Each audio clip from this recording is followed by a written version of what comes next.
e vivi uma situação que me levou a pensar um pouco a respeito do assunto que vamos refletir hoje. Nós estávamos desenvolvendo uma atividade e chega um determinado momento em que as crianças precisavam desenhar a sua família. E eu tenho uma aluna muito engraçada, ela chegou para mim e disse assim: como assim família? Eu disse para ela: família, tua mãe, teu pai, seus irmãos. Ela falou: sabe o meu irmão? Eu falei: é verdade. Tio, avô. Fui falando, ela falou assim: ah, então complicou. Como assim complicou? Que meu pai não fala com minha mãe. Eu falei: mas eles são seus pais, então mesmo assim você vai desenhar, você faz parte dessa família. Ela disse: não vou deixar de você. Fui fazer a atividade. Aí ela voltou para a atividade e disse para mim, ficou assim.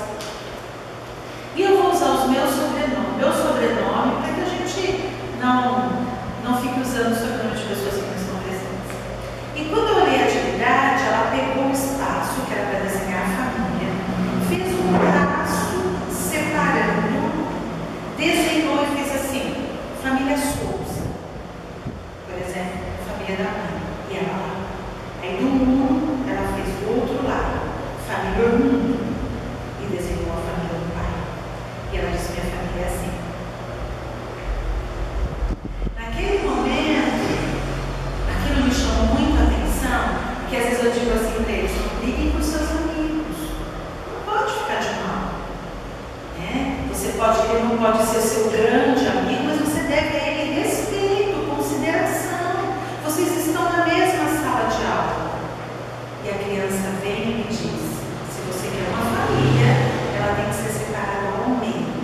E aí ela imaginou e concretizou uma parede separando a família. E no livro dos Espíritos, no Evangelho segundo o Espiritismo, no capítulo 14, está lá: qual é a missão dos pais? A sua missão é aproximar o mais que puder este Espírito que foi confiado a ti, aproximá-lo o mais que puder de Deus. Então, muitas vezes a gente professa uma religião, fala de Deus, fala de desculpar um amigo, mas oferece à criança, desde pequeno, que as pessoas que foram confiadas para que fossem para ela, seu porto seguro, as pessoas às quais ela teria confiança e ser o seu modelo, como as pessoas que estão rompidas a ponto de não se falar. E quando eu vi essa situação, me veio o Evangelho onde diz: reconciliai-vos o mais depressa com o vosso adversário, enquanto estás com ele no caminho, a fim de que vosso adversário não vos entregue ao juiz, e o meu juiz não vos entregue ao ministro da justiça, e não sejais aprisionados. Porque eu vos digo em verdade que não saireis de lá até que houverdes pago o último cêntimo. Então pensemos, Mateus, vamos pensar um pouco o que Jesus nos trouxe como lição, quando ele diz: reconciliai-vos, e Jesus disse: o mais depressa. Então Jesus nos faz o convite da reconciliação. E vou trazer muito próximo do nosso convívio familiar, diante da situação que eu vivenciei com essa criança. Então, quando Jesus nos diz dessa reconciliação, enquanto estás a caminho, o Mestre nos orienta: reconcilia-te enquanto está encarnado, próximo desse Espírito. Trabalha o máximo que puder para que evite situações mais complicadas. E às vezes a gente diz assim: fica complicado. Nessa não quero, e a gente volta junto na outra, como se reencarnar fosse assim: olha, agora eu quero reencarnar. Ou agora eu quero como a Rosângela. Nós não reencarnamos para um passeio. Embora não tenhamos a compreensão da dimensão deste momento, há toda uma preparação, mesmo na compulsória, onde o espírito não pode participar escolhendo, há toda uma preparação, porque na verdade verdade, a encarnação é a grande oportunidade de continuidade da nossa evolução. Porque nós não evoluímos só quando estamos encarnados. O espírito evolui sempre, seja encarnado ou no mundo espiritual.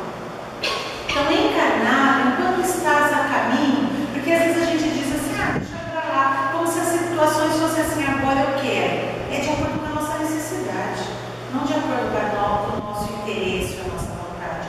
Estar com a Rosângela é importante para mim nesse momento, nessa encarnação. Então, estaremos juntas, mas pode ser que numa outra não são interesses pequenos que caminham. Então, Jesus diz, você está tendo a oportunidade presente, não a desperdício, para que não seja entregue ao juiz.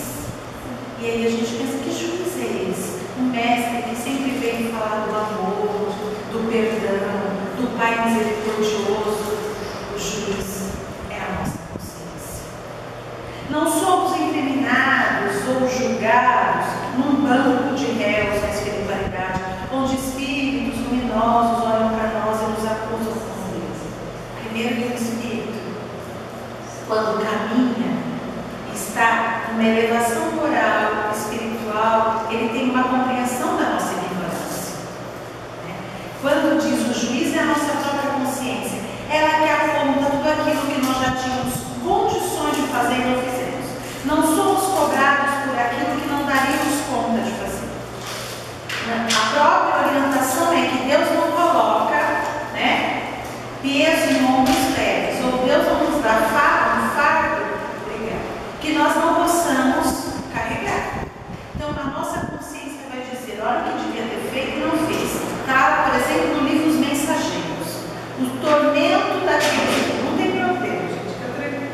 O tormento daqueles espíritos, porque eles são culpados, se sentem culpados pela própria consciência. Então, Jesus diz, a nossa consciência nos apontando o que deveríamos fazer e não fizemos. E quando diz, para que você também não seja entregue ao ministro da Justiça, lei de causa e efeito. E na lei de causa e efeito, as leis de Deus, elas regem os universos. Não é uma lei específica para o humano, uma lei específica para as leis naturais que regem o universo. E a lei de causa e efeito, ação e reação, me pedirá para que eu responda pelo que fiz e por aquilo que não fiz e que deveria ter feito. Então, quando diz o ministro da Justiça, estaremos entregues a uma lei de ação, porque Jesus disse que a semeadura é livre e a colheita obrigatória. Mas ele não disse de semente ruim, ele disse a semeadura. A semente que nós vamos jogar sobre o solo, e o tipo de solo é a escolha do próprio agricultor. Mas uma vez germinado, a colheita é de quem plantou. Então, nesse sentido, o ministro da Justiça é a lei de ação e reação. E ele continua, para que não sejais aprisionados. E a prisão é o sentimento de culpa. O sentimento de culpa leva muitas vezes a um espírito que, encarnado, não estava, por exemplo, passando pela depressão. E ao desencarnar, o sentimento de culpa o leva a se deprimir. Então, a prisão que Jesus diz é esse sentimento de culpa que vai fazendo com que a gente muitas vezes adoeça. E diz, não sairá de lá até não ter pago de um sentiu, porque quando é que nós vamos sentir que vamos estar bem com esse sentimento de culpa? Quando consertarmos aquilo que poderíamos ter feito e não fizemos. Então, quando o Mestre nos aconselha a reconciliar, ele está nos aconselhando a não adoecer espiritualmente, a não nos sentirmos presos e aprisionados de atitudes que poderíamos ter trabalhado já, na condição de cada um, mas já. E vamos caminhar um pouco em como trabalhar, porque reconciliar pede algumas coisas de nós que nós ainda temos dificuldade. Reconciliar vem de reconcílio, latim, e entre algumas definições significa cativar, unir. Jesus pede para que nós nos unamos e cativemos, tenhamos pelo outro o bom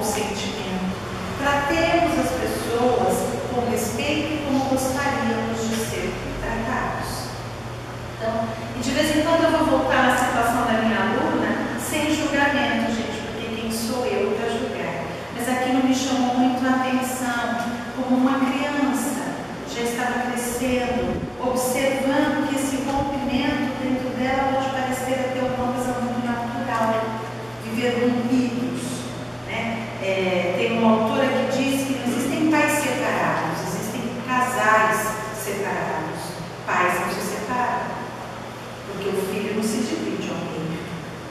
O casal, os companheiros não têm mais condições de caminharem juntos por uma incompatibilidade na convivência, mas o ser que surgiu desta união não podem ter amores rompidos. Não tem pai separado, casal separado, mas o pai continua com o seu papel de pai e a mãe com o seu papel de mãe. E diante de um espírito que pede orientação, ele pede respeito. Então, se nós não conseguimos conviver, mas dialogar, nós devemos.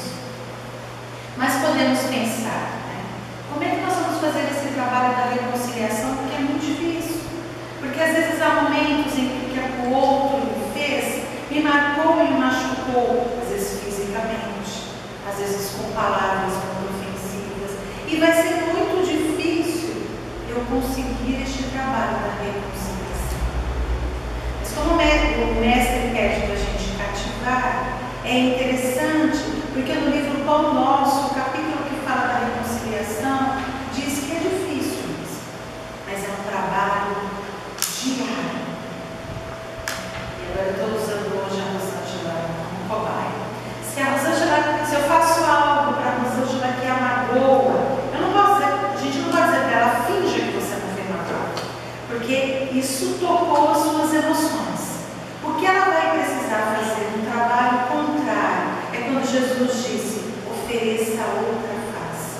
Se o que eu ofereci para ela foi a violência através da palavra, do gesto, da atitude ou da própria agressão física, ela vai precisar fazer um caminho contrário, oferecendo o outro lado, para que ela se liberte da mágoa, do rancor, que possa aprisionar a ela. É que nós fazemos uma ligação como se o trabalho, o exercício do perdão me libertasse do que eu fiz, quando na verdade Jesus pede para que quem se sente ofendido, ou quem ofendeu e já se sente na condição de pedir o perdão, busque a reconciliação para se libertar.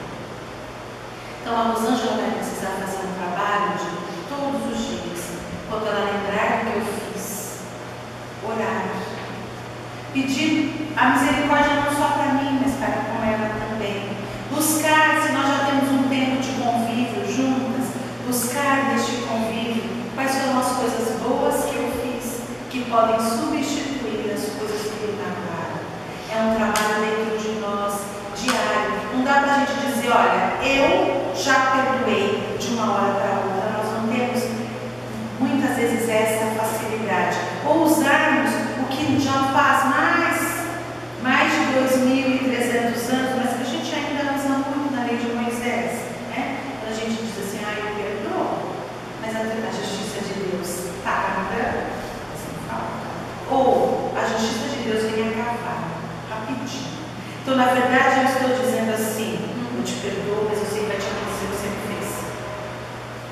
Quando na verdade a gente não compreende que o perdão é, na verdade, eu entender que o outro errou comigo e o que eu posso fazer para não errar no mesmo erro que ele cometeu comigo ou diminuir em mim os impactos do que eu fiz. Então este trabalho é diário. E às vezes a gente diz, a gente só perdoa quando esquece. Esquecer está dentro da memória. É difícil nós esquecermos uma situação. Mas quando é que nós vamos sentindo que conseguimos fazendo esse trabalho? É quando eu lembro, quando a Rosângela lembrar da ofensa que eu fiz e já não doeu mais a cabeça.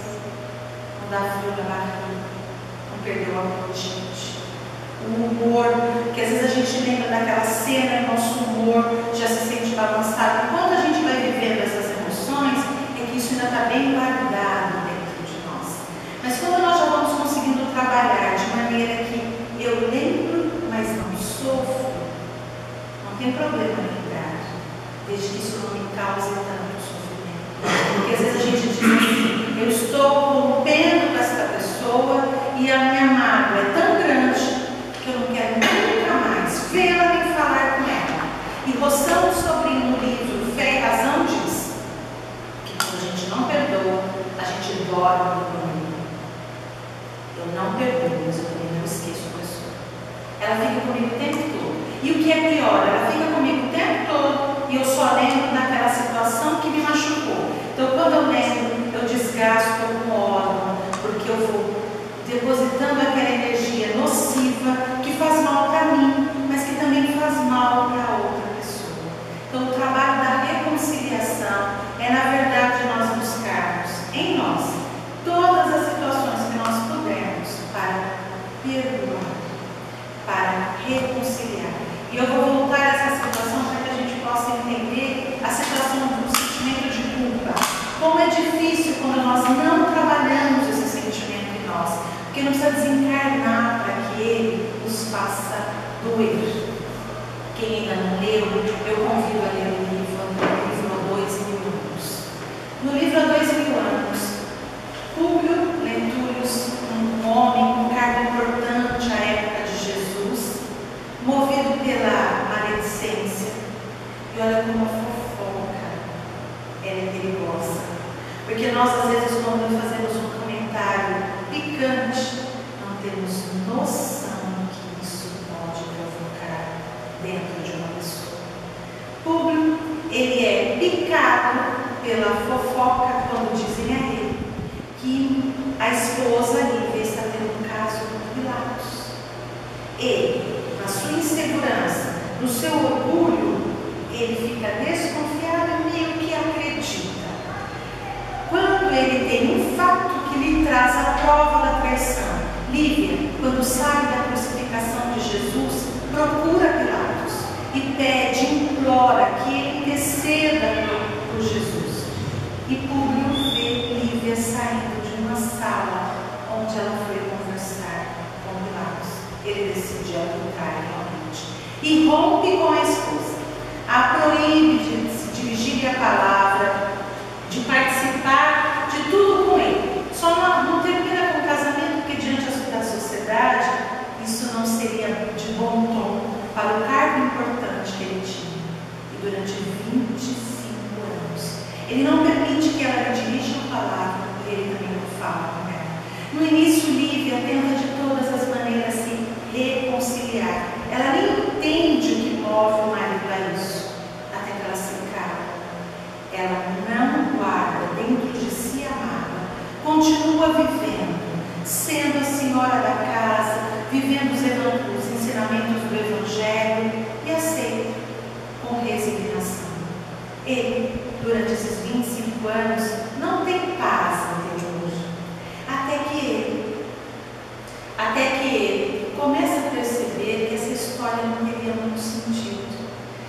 E juntando uma situação ali, uma conversa colar, alguém que vem e lhe diz algumas situações, ele percebe que ele estava em erro com Lívia, mas orgulhoso, ele não poderia pedir perdão numa situação comum. E nós temos que tomar cuidado, às vezes a gente diz assim, eu vou pedir perdão assim, no dia do aniversário.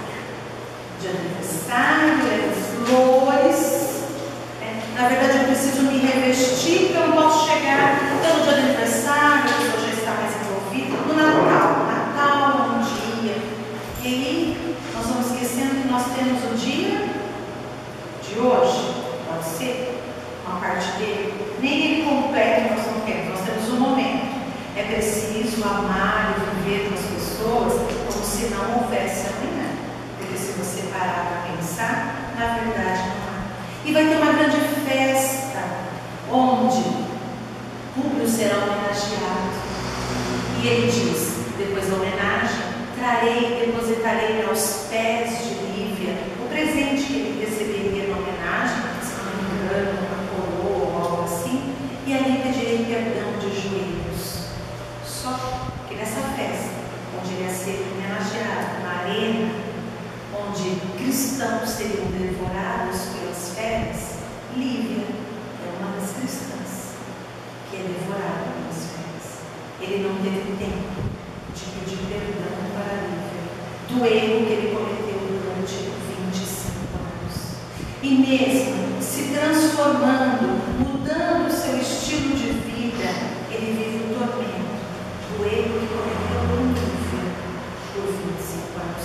Ele não encontra paz, mesmo reconhecendo que a esposa não havia cometido esse erro. E o restante da sua encarnação, ele vive o que Jesus diz. O drama da consciência, que é o juiz, e a prisão, que é o estado de culpa. E Lívia, que buscou essa reconciliação, partiu em paz, porque ela estava bem consigo e com a sua consciência. Então, muitas vezes nós não precisamos desencarnar para que essa situação do sentimento de culpa comece a fazer um trabalho de dores. Busquemos a pessoa. O que nos impede? O medo de nos humilharmos, o medo do outro achar que eu sou fraca, e o que as pessoas vão pensar a meu respeito. Divaldo Pereira Franco tem uma frase que diz: o que as pessoas pensam a seu respeito é um problema delas. Agora, o que você pensa a respeito das pessoas é um problema seu. Porque Jesus, quando nos diz reconcilia-te, ele é muito claro: faze a tua parte. Às vezes a gente diz, mas se eu procurar a pessoa e ela não me desculpar,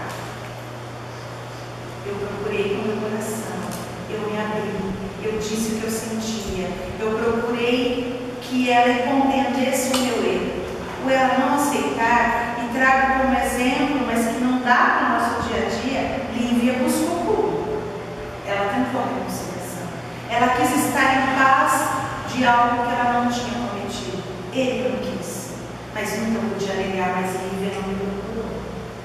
E a situação contrária, se fomos nós que erramos, procuremos a pessoa. Mas e se ela não me perdoar? Procuremos. Digamos, olha, eu errei. Naquele momento eu não tinha consciência, ou eu pensava estar agindo certo, mas diante do que aprendo no Evangelho, diante do meu amadurecimento espiritual, eu devo procurar.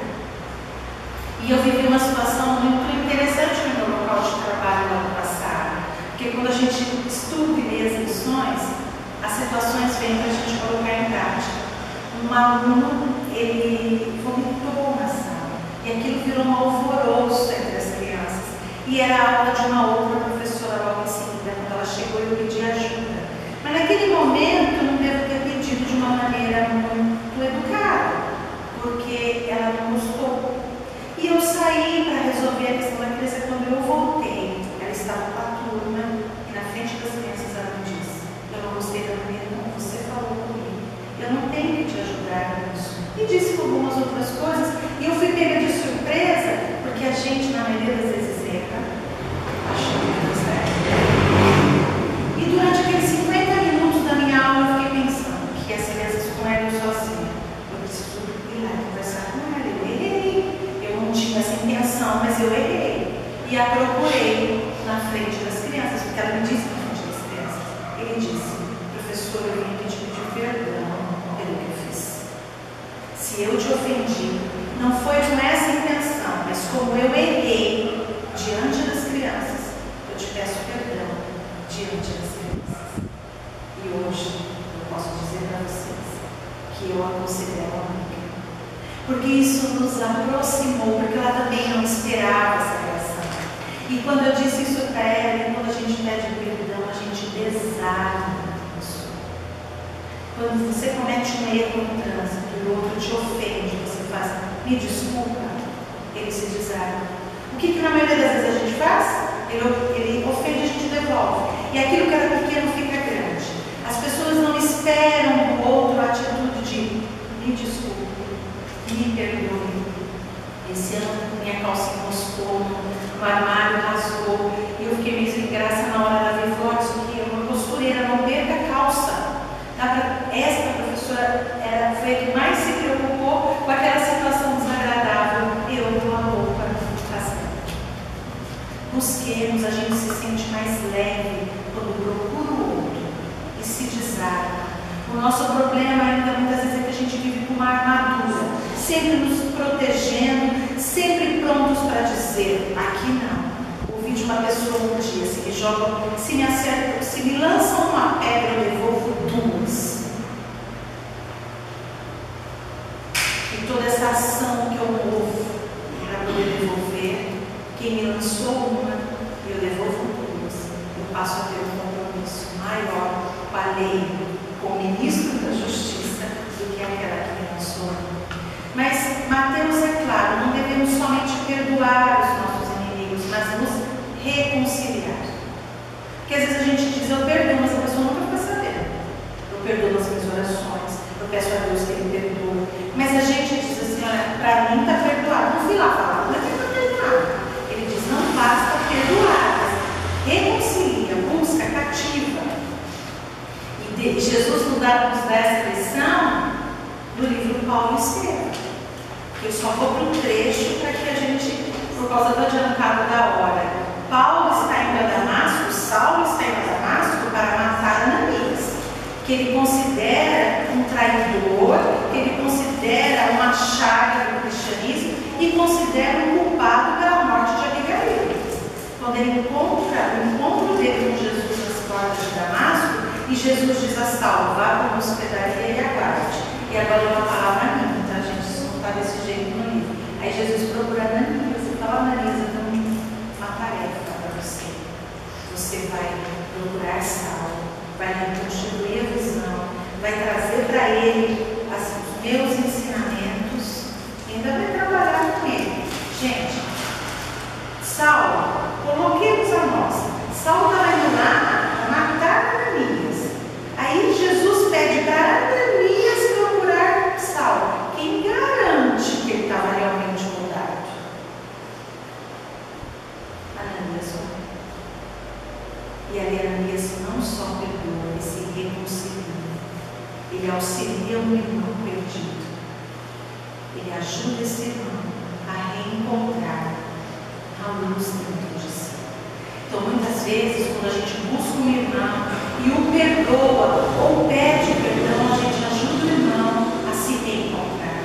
Porque Kardec diz que os nossos inimigos encarnados continuam os nossos inimigos desencarnados. Ah, mas agora ainda bem que ele desencarnou. Quando ele estava no corpo material, ele estava preso numa armadura. Agora ele está livre. Enquanto está aqui, eu estou vendo. Agora nem vendo mais isso. Então, muitas vezes, processos obsessivos estão vinculados a esse perdão que não foi trabalhado, a este perdão que não foi exercitado junto com quem caminhava conosco. Eu participo do trabalho de visitas e uma senhora que a gente tem visitado, vivendo os dramas, a tristeza, as dores, muitas enfermidades que ela não entende de onde vem, e quando a gente diz: reconcilia-te enquanto estás a caminho, olha a sabedoria do Mestre. E nesse diálogo, um dia eu disse: amada, ela disse: muita. E ela descreve um relacionamento de muitas dores. Esta pessoa, ao qual ela tem nada, já tem alguns anos de desencarne, mas eles não se separaram. Porque essa mágoa faz com que esse espírito continue vivendo e vibrando com ela. Então, quando a gente não se reconcilia, a gente continua dormindo com ele. E é neste trabalho que a gente vem fazendo com ela, de desabafo, mas de buscar também as qualidades. Então, tomemos cuidado quando a gente diz: mas agora desencarnou. Porque se eu estou muito magoada, não é só porque eu desencarnei que a minha mágoa passou. Que a gente às vezes tem uma ideia ilusória que eu desencarnei, então agora eu tenho tanto esclarecimento, agora eu estou desprendida das coisas terrenas, as coisas materiais não são elas que me fazem ser egoísta. É o que eu ainda trago em mim que me traz egoísmo diante das coisas. Por que para algumas pessoas um carro é simplesmente um carro? Para outras um carro é algo extraordinário. Porque para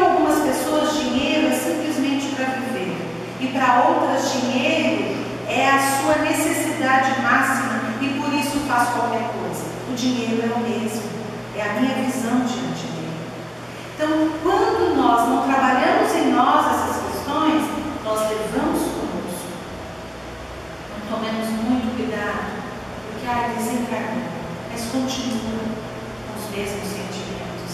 E muitas vezes a gente vê o espírito que vem numa situação de vingança, ele se sente no direito, porque ele se sente prejudicado. Eu não estou dizendo que ele tem o direito, mas ele se sente no direito, porque ele se vê vítima de uma situação. E para finalizar, vamos para a questão 887 do Livro dos Espíritos. E Kardec, sabendo de todas essas nossas dificuldades que Kardec também tinha em muitas situações, ele buscava o entendimento, a compreensão, ele desejava deixar para a gente a melhor forma de esclarecer para que nós não caíssemos nos erros das interpretações que já vimos há tantos séculos. Na questão 887 ele pergunta: Jesus ensinou ainda: amai aos vossos inimigos.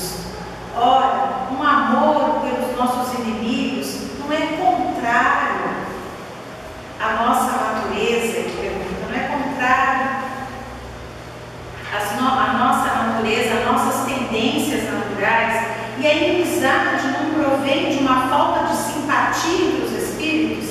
Então ele diz assim: perdoar não é contrário à nossa própria natureza. Se eu tenho uma dificuldade, não é já natural, nós não temos simpatia um pelo outro.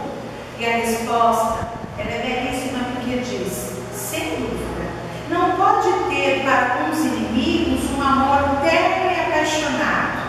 E eu digo ainda, né? Que a gente ainda vê um dia a gente não vê mais. E ele diz, e não foi isso que ele quis dizer. Amar aos inimigos é perdoá-los e pagar-lhes o mal com o bem. É assim que nos tornamos superiores.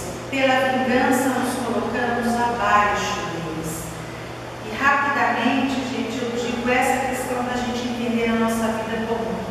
Eu tive a oportunidade de ouvir um relato de uma senhora, e eu estou tentando trazer casos comuns, porque a gente diz, mas era Lívia, mas era Saulo, mas era Ananias. Situação comum da nossa vida. Uma senhora relatando, e ela diz assim para uma outra: eu reconheço que o meu filho erra como pai e errou como marido. E ela não deixa de amar, então a gente reconheça quando aquela pessoa que nos é um ente querido, quando ele erra.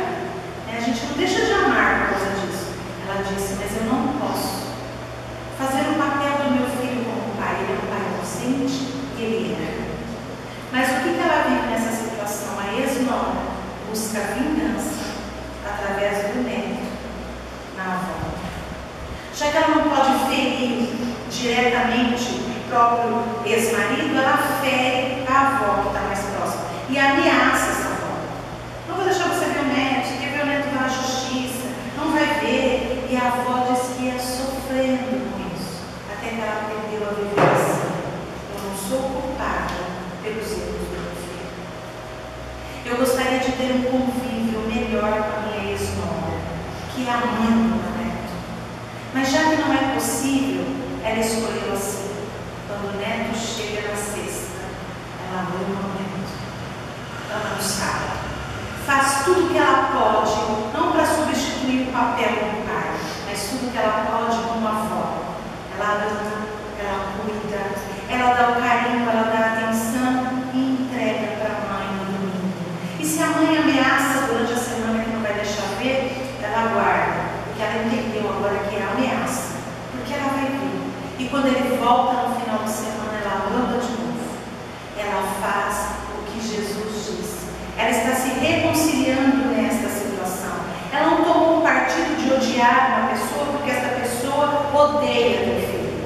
Ela escolheu amar o neto. E no neto ela deposita o que ela poderia oferecer ao filho e a ex-nora. Ela está pagando mal com o bem. No Tribunal da Justiça da Consciência, esta senhora reconciliou e no Tribunal da Justiça ela tem a seu favor tudo que ela buscou para se reconciliar. Então, busquemos a reconciliação como é possível. Se eu não posso conviver, procure a pessoa pelo menos uma vez e lhe diga: eu estou com o coração aberto para que nós não façamos na nossa vida, infelizmente, o que eu precisei ver no papel. Porque a gente fica indignado, fica triste com o que eu contei no início, mas quantos de nós não estamos construindo muros na nossa vida, separando as pessoas, ao invés de buscar o convívio melhor possível? A questão diz: você não precisa ter um amor terno, mas tenha respeito. Não carreguemos dentro do nosso coração algo que é possível consertar agora. Procuremos, reconciliemos, porque na tarefa de Jesus nós precisamos estar mais leves dos nossos defeitos. Que Jesus nos abençoe e muito obrigada pela